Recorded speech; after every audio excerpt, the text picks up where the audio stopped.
Catherine takes on the responsibilities for the Duchy of Cornwall. All our thoughts are with her beloved family, our royal family, at this moment of profound grief. This is a deep and private loss for them. Something absolutely incredible happened at a royal funeral that nobody saw coming and can change everything for Princess Catherine and the entire royal family. Picture this scene. Westminster Cathedral filled with mourners dressed in black, the air thick with sadness and the scent of flowers. Everyone thought they were just saying goodbye to a beloved member of the royal family. But in the middle of this somber ceremony, King Charles made a shocking announcement that left everyone stunned and gave Catherine a power that nobody expected her to receive. What happened on September 16, 2025, wasn't just a funeral. It was a moment when Catherine, Princess of Wales, stepped into a role that would make her one of the most influential people in the British royal family. And the most amazing part? It was all because of a dying woman's final wish, a wish so powerful that it changed the course of royal history forever. Today, we're going to dive deep into this emotional and dramatic story that combines heartbreak, family secrets, and a power shift that has royal experts talking all over the world. By the time we're done, you'll understand exactly why this funeral was one of the most important royal events in decades, and why Catherine's life just got a whole lot more complicated and a whole lot more powerful. So grab a cup of tea and settle in, because this story has everything. Family drama, unexpected announcements, mysterious absences, and a moment that will be remembered as the day Catherine truly became the future of the British monarchy. Let me start by telling you about Katherine Worsley, the Duchess of Kent, whose death set all of these incredible events in motion. Most people didn't know much about her, and that's exactly how she liked it. Unlike some royals who love being in the spotlight, Katherine Worsley spent her entire life trying to stay out of headlines and focus on helping people instead of being famous. Catherine was born in 1933 into a wealthy family in Yorkshire, England. She lived in a big house called Hovingham Hall, where her family had lived for generations. But even though she grew up with money and privilege, Catherine was different from other rich young women of her time. Instead of just going to fancy parties and looking pretty, she decided she wanted to do something meaningful with her life. The most surprising thing about Catherine was that she became a school teacher. This might not sound like a big deal to us today, but back in the 1950s and 1960s, it was almost unheard of for someone from her social class to have a regular job, especially one that involved working with children from ordinary families. But Catherine didn't care what people thought. She loved teaching and believed that education was one of the most important gifts you could give to a child. In 1961, Catherine married Prince Edward, the Duke of Kent, who was Queen Elizabeth's cousin. This made her a real Duchess and an official member of the royal family. But even after becoming royalty, Catherine never stopped being the down-to-earth person she had always been.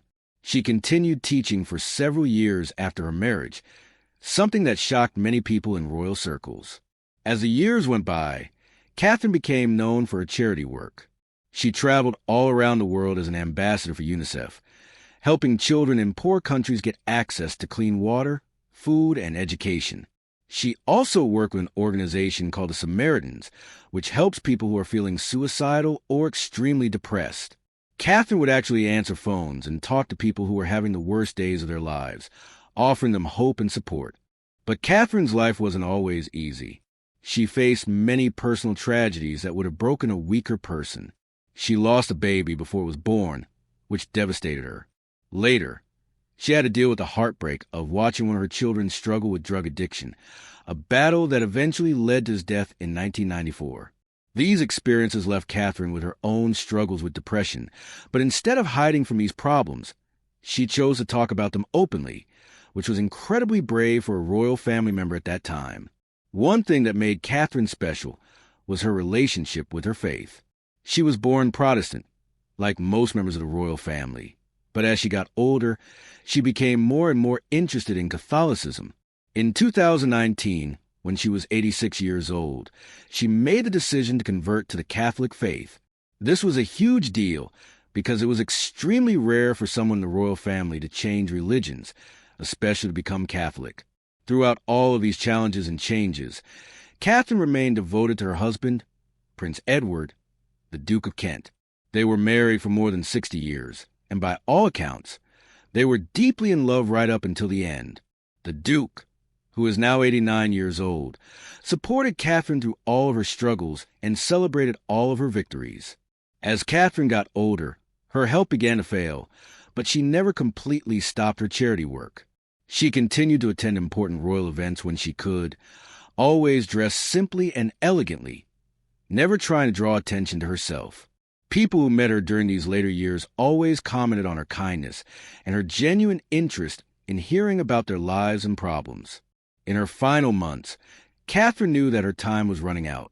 But instead of feeling sorry for herself, she spent these precious weeks thinking about the future and how she could make sure that the things she cared about would continue after she was gone. She had long admired Katherine, Princess of Wales, and had watched as a younger woman handle her royal duties with grace and compassion. Katherine noticed that Katherine shared many of her own values. Like Katherine seemed more interested in helping people than in being famous. Katherine's work with mental health causes reminded Katherine of her own work with the Samaritans. Katherine's dedication to helping children reminded Katherine of her own work as a teacher and with UNICEF. So in her final weeks, Katherine made a decision that would change everything. She asked her husband, the Duke of Kent, to make sure that when she died, Katherine would take over many of the responsibilities and duties that had belonged to the Kent family for generations. This wasn't just about handing over some charity work. This was about passing on a legacy of service and giving Katherine the authority to speak for one of the most respected branches of the royal family. The Duke of Kent, despite his own grief at losing his beloved wife, agreed to honor Katherine's wishes. He understood that at 89 years old, he wouldn't be able to handle all of these responsibilities much longer, and he trusted Katherine to carry on the work that he and his wife had dedicated their lives to. When Katherine died on September 4th, 2025, at the age of 92, she was surrounded by her family at Kensington Palace. The news of her death was announced by Buckingham Palace the next day, and tributes began pouring in from all over the world. People who worked with her charities, students she had taught decades earlier, and world leaders all shared stories about how Katherine had touched their lives. The funeral was planned as a special kind of ceremony. Because Katherine had converted to Catholicism, it would be the first Catholic funeral for a royal family member in modern times. This meant that instead of the usual Anglican service that most royal funerals follow, this ceremony would take place in Westminster Cathedral and would follow Catholic traditions. The planning for the funeral was complicated because it had to respect both Katherine's Catholic faith and her position as a member of the royal family. The guest list was limited to about 500 people, including close family members, friends, and representatives from the many charities that Katherine had supported over the years. But behind the scenes, something much more significant was being planned. King Charles had been told about Katherine's final wishes regarding Katherine, and he had decided that the funeral would be the perfect place to honor those wishes in a very public way. This decision was kept secret from almost everyone, including most of the royal family members who would be attending the ceremony. As the funeral day approached, Katherine and Prince William made several private visits to the Duke of Kent to offer their condolences and to discuss what Katherine's wishes meant for future. These conversations were emotional and meaningful, as the Duke shared stories about his late wife and explained why she had chosen Katherine to carry on her legacy. The morning of September 16th, 2025, dawned gray and somber in London. Westminster Cathedral, with its distinctive red brick facade and towering spires, was prepared for one of the most significant royal ceremonies in recent memory. The cathedral, which is the mother church of Roman Catholicism in England and Wales, had hosted many important events over the years, but never a funeral for a member of the royal family. As the guests began to arrive, dressed in traditional black mourning clothes, the atmosphere was heavy with grief but also with anticipation. Everyone knew this would be a historic ceremony, but nobody except a very select few knew about the surprise that was planned for later in the service. King Charles arrived looking dignified and somber, his role as the head of the royal family evident in the respectful way other family members deferred to him. Prince William and Katherine followed, with Katherine wearing a beautiful black coat and pearl earrings that reminded many observers of the classic, understated elegance that Katherine Worsley had always embodied. One person who was notably absent from the ceremony was Queen Camilla. The official explanation was that she was suffering from sinusitis, a sinus infection that made it difficult for her to attend the long ceremony. But some royal observers wondered if there might be more to her absence than just illness. Camilla's non-attendance meant that Catherine would be the most senior royal woman present, setting the stage for what was about to happen.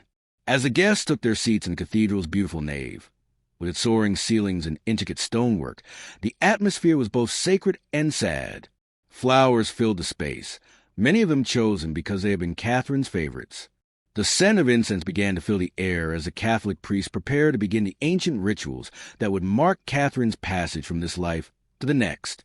When the ceremony began, it was immediately clear that this was going to be something special. The music was hauntingly beautiful, with Gregorian chants that seemed to transport the congregation back centuries. The priests spoke in both English and Latin, honoring both Catherine's English heritage and her adopted Catholic faith. Catherine's role in the ceremony began early, and everyone could see that she wasn't just another mourner. She participated in the procession, walking with measured, graceful steps that showed her deep respect for the occasion. When it came time for scripture readings, Catherine stood and delivered a passage from the Bible about love and endurance, her voice steady and clear despite the emotion of the moment. As Catherine read from Corinthians about how love never fails and how it endures all things, many people in the congregation found themselves thinking about how perfectly these words described Katherine Worsley's life. Here was a woman who had faced tragedy and hardship, but had never stopped loving and serving others. Throughout the service, Catherine's natural leadership abilities were on full display. She comforted younger family members who were struggling with their grief, her touch gentle and maternal. She helped elderly relatives who were having difficulty navigating the ceremony, always with a warm smile and a caring gesture. It was clear to everyone present that Catherine possessed the same qualities of compassion and strength that had made Katherine Worsley so beloved. The Duke of Kent, despite his advanced age and obvious grief, maintained his composure throughout the ceremony, but everyone could see the toll that losing his wife of more than 60 years had taken on him. Sitting near the front of the cathedral, he watched as Catherine took on the leadership role that his wife had envisioned for her. As the ceremony continued with its beautiful music and ancient prayers, the congregation was moved by the stories shared about Catherine's life. Speakers talked about her work as a teacher, her dedication to charity, and her role as a loving wife and mother. They spoke about her courage in dealing with personal tragedies and her determination to use her pain to help others who were suffering. The Pope had even sent a special message praising Catherine's charitable work, which was read aloud during the service. This was a tremendous honor that showed how respected Catherine had been, not just in Britain but around the world. But the most emotional moment was still to come. As the formal ceremony began to wind down, King Charles rose from his seat. The cathedral fell completely silent as everyone turned to listen to what their king had to say. What happened next will be remembered as one of the most significant moments in recent royal history. King Charles announced that, in accordance with the wishes of Katherine Worsley and with the full support of the Duke of Kent, he was granting Catherine, Princess of Wales, the authority to oversee the Kent family's various responsibilities and duties. This wasn't just a symbolic gesture. Catherine was being given real power and real responsibilities. She would now oversee the Kent family's many charitable patronages, which included organizations focused on music, veterans affairs, and international charities. She would also take on representational duties, attending events and ceremonies on behalf of the Kent family, when the Duke was unable to do so. To make this transfer of authority official and deeply personal, the Duke of Kent, despite his grief and frail health, rose from his seat and walked slowly to where Catherine was sitting. In his trembling hands, he carried a beautiful brooch that had belonged to his late wife. This piece of jewelry wasn't just an accessory. It was a symbol of Catherine's legacy and a tangible connection to her memory. As the Duke placed the brooch in Catherine's hands, there wasn't a dry eye in the cathedral. This wasn't just about power or position. This was about love, respect, and the passing of a torch from one generation to another. The Duke's gesture showed that he truly believed Catherine was the right person to carry on his wife's work. Catherine accepted the brooch and the enormous responsibility it represented with visible emotion. She curtsied to the king, showing her respect for his decision, and then she did something that touched everyone present. She leaned forward and gently kissed the Duke on the cheek, a gesture that showed her love and respect for him and her promise to honor his wife's memory. This moment was about so much more than royal protocol or official duties. It was about recognizing that Katherine had proven herself to be someone who truly understood what it meant to serve others. Katherine Worsley had seen in Katherine the same qualities that guided her own life: compassion, dedication, and a genuine desire to make the world a better place. The significance of this moment extended far beyond the cathedral walls. In a monarchy where roles and responsibilities are usually passed down through bloodlines, this voluntary transfer of authority based on merit and character was almost unprecedented. It showed that the royal family was evolving and adapting, recognizing that the most important qualifications for leadership were not just breeding and tradition, but also competence and caring. For Katherine, this new role represents both an honor and a challenge. The Kent family's charitable work spans the globe and touches thousands of lives. Taking on these responsibilities means that Katherine will be even busier than she already is, juggling her existing duties as Princess of Wales with her new obligations as the steward of the Kent legacy. But those who know Katherine best say she's ready for this challenge. Her own charitable work has already shown her commitment to causes like mental health, early childhood development, and supporting families in crisis.